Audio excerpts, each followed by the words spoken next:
당신에게 평화가 있습니까? 이 질문은 제가 여러분들에게 던지는 질문이 아니라 우리 주께서 모든 믿음의 백성들에게 때마다 그리고 일마다 이것을 질문하고 계세요. 그러면 우리는 이 질문 앞에 반응하셔야만 합니다. 평화가 있으면 있는 그 모습에 반응을 하게 되는 것이며, 내게 평화가 없으면 우리는 기도하셔야만 합니다. 주여, 나에게 지금 평화가 없습니다. 주께서 나에게 그 평화를 허락해 주옵소서. 왜냐하면 이 세상에 살아가는 데는 평화보다 더 소중한 게 없습니다. 평화가 없으면 우리는 이 세상의 모든 것을 다 가지고 있다 손쳐도 그는 행복할 수가 없기 때문에 우리는 때마다 일마다 주께서 물으시는 거예요. 평화라고 하는 것은 전쟁이나 갈등이 없고 평온한 상태를 평화라 그럽니다. 그런데 이 평화는 가짜 평화가 있고 참된 평화가 있습니다. 세상으로부터 난 평화는 가짜 평화예요. 얼마 가지 못해서 우리는 이것이 깨어지게 되어져 있습니다. 그럼 진짜 평화는 어떤 게 진짜 평화냐면, 평화는 위로부터만 와요. 하늘로부터만 오는 거예요. 기드온에게 하나님께서 말씀하셨습니다. 너는 큰 용사다. 그런데 미디안 앞에 서 있는 기드온에게 당신이 큰 용사라는 말이 믿어질 리가 없습니다. 내가 무슨 재주로 이미 정복 땅에 있는 이 미디안 속에서 내가 저들을 어떻게 정복해내며 어떻게 내가 큰 용사로 살아갈 수 있어? 아무것도 할 수 없는 내 자신을 발견하는데 내가 무슨 큰 용사입니까?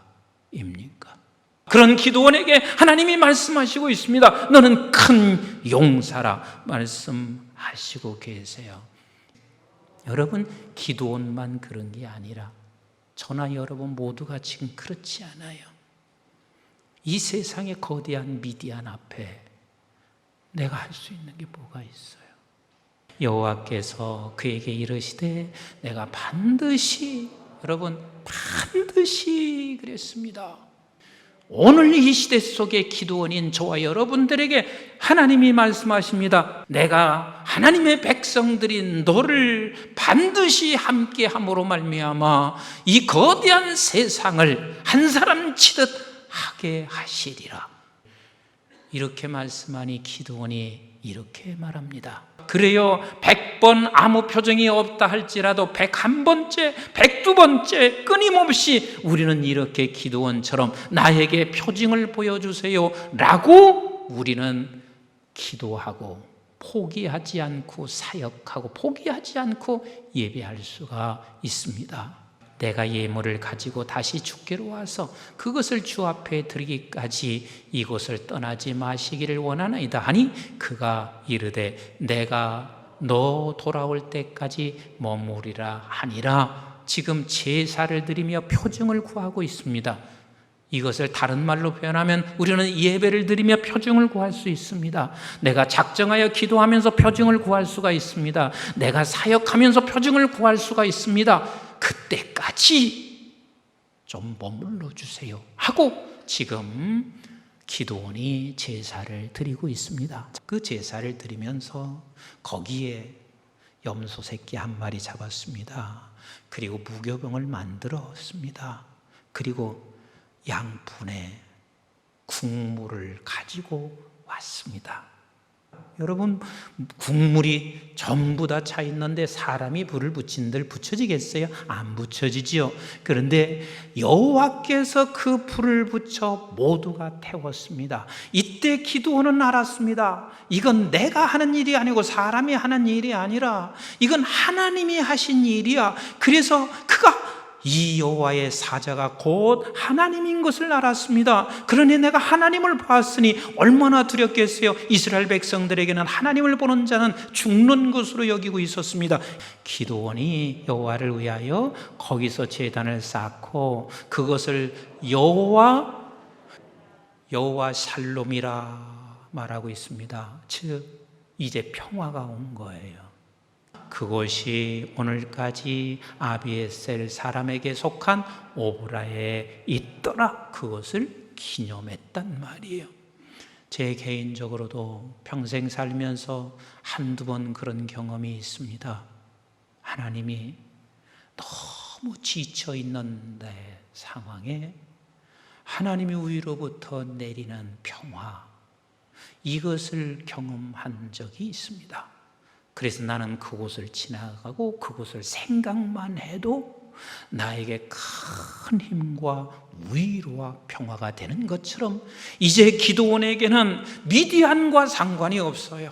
그에게 이제는 하나님의 위로부터 오는 평강이 내려왔습니다. 그래서 우리에게 평화가 저와 여러분들에게 찾아오기 시작하면 그때부터는 우리는 이 세상을 살아갈 수 있는 용사가 될 수가 있습니다.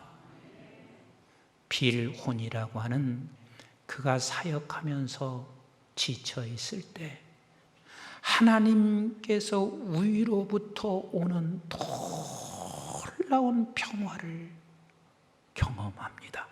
그래서 빌혼은 이것을 메모했습니다. 그리고 그것을 작사하고 작곡을 했습니다.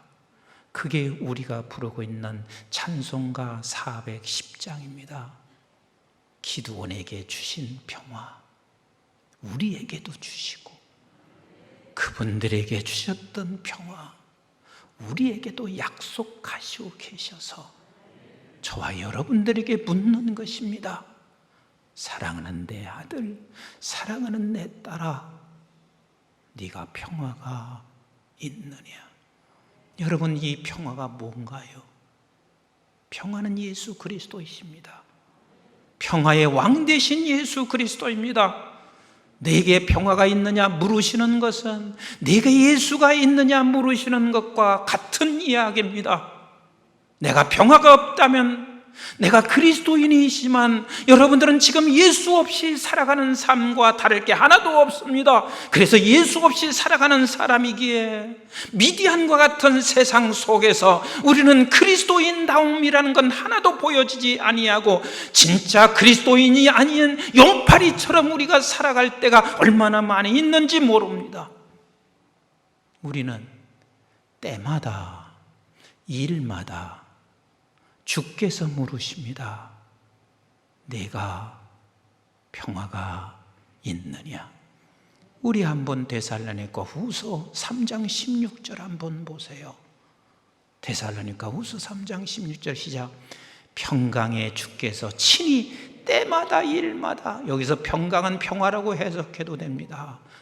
주께서 친히 때마다 일마다 너에게 평화를 주시고, 여러분, 때마다 일마다는 어떤 때든 어떤 일을 하든 하나님이 물으시고 있습니다. 네게 평화가 있느냐? 네가 예수가 있느냐? 나는 너에게 평화를 주기를 원해. 내가 너에게 예수로 충만해지기를 원해.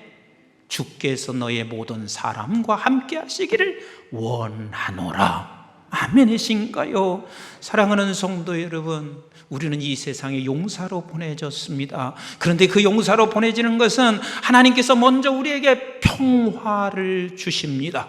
평화를 주십니다. 그리고 이 평화를 가지고 있는 저와 여러분들은 이 세상을 살아갈 때 말씀의, 기도의 두 가지 무기를 가지고 세상에서 살아가는 거요. 우리 예수님께서는 평화의 왕으로 이 세상에 오셔서 말씀과 기도로, 무기로 그것을 삼으셔서 십자가에 죽으시면서 저와 여러분들에게 인류를 구원해 내신 것처럼 오늘 이 세상은 미디안과 같은 세상 속에서 우리에게 큰 용사로 보내주셨습니다. 그리고 너에게 평화가 있을지어다, 그 평화를 주시고 평화를 소유한 저와 여러분들에게 말씀과 기도라는 무기로 이 세상을 정복하며 구원해내는 하나님의 사람으로 살기를 원하시고 계십니다. 기도하겠습니다.